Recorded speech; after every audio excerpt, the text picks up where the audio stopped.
Today there is important news from the Kostiantynivka direction. Here the Russians launched an offensive on Kostiantynivka, which was meant to be the next major effort in the Donetsk region, launching assaults from several vectors at once.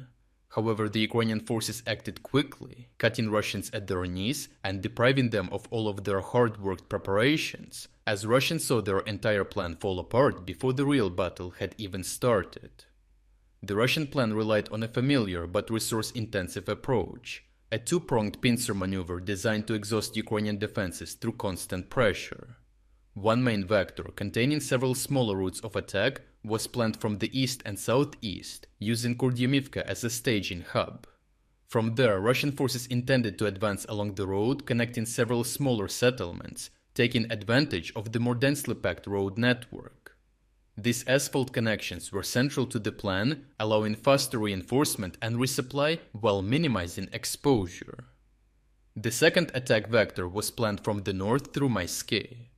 Although Russian forces had repeatedly failed to advance decisively along this axis due to strong Ukrainian resistance, the intent was to keep pressure constant and eventually tighten an encirclement around Kostiantynivka.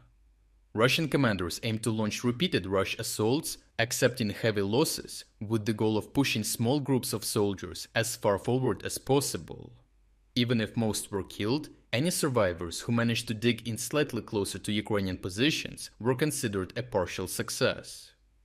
Alongside these larger assaults, smaller infiltration groups were sent from multiple directions to stretch Ukrainian attention, dilute defensive fire, and increase the chance of a breakthrough through cumulative pressure rather than decisive maneuver. However, this entire concept depended on one critical factor: uninterrupted ammunition flow, as the Russian tactic only works if artillery, rocket systems, drones, and infantry weapons can maintain constant overwhelming fire. Without a sustained ammunition supply, the rush assault model collapses quickly, as under-equipped troops cannot suppress Ukrainian positions or survive counterfire long enough to gain ground. The Ukrainian command identified this dependency and moved to exploit it by launching simultaneous strikes against the depots supplying both pincers and the broader Russian ammunition system behind them. Firstly, to cut off the northern pincer, Ukrainian forces struck an ammunition depot in the Russian-controlled town of Debaltseve in the Donetsk region. Geolocated footage confirmed a powerful explosion followed by large-scale fires and continuous secondary detonations throughout the night. The blast was so severe that the Russian administration urged residents to remain indoors, a clear indicator of the scale of the destruction.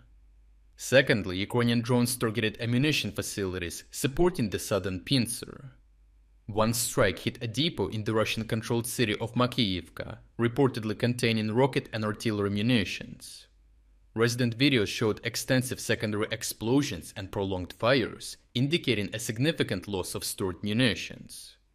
Another Ukrainian drone strike hit a Russian ammunition depot in the Russian-controlled part of the Zaporizhia region the same night, contributing to the overall disruption of southern supply routes, which are feeding Russian forces south of Kostiantynivka. Simultaneously, Ukraine also struck Russian ammunition capacity at a strategic depth by targeting the 100th arsenal of Russia's main missile and artillery directorate in Kostroma Oblast. This GROW facility is a major long-term storage and preparation site for artillery munitions and missiles serving multiple branches of the Russian military. The strike caused a fire significant enough to trigger civilian evacuations, disrupted Russia's ammunition supply chains by creating a bottleneck at the beginning, and reduced the combat readiness of frontline units. The consequences of these strikes are decisive, as field storage sites like those in Makiivka and Debaltseve typically hold around 25,000 tons of ammunition. Destroying even one such site can delay Russian operations in a given direction by 1 to 3 months. A damaged GROW arsenal, with a capacity estimated at around 150,000 tons, has even broader effects. Combined, these losses sharply reduce Russian fire intensity, turning planned assaults into under-equipped, poorly supported attacks that are far easier for Ukrainian forces to repel and counter. Overall, the logistics-focused approach fits Ukraine's broader strategy of inflicting disproportionate losses to Russian forces.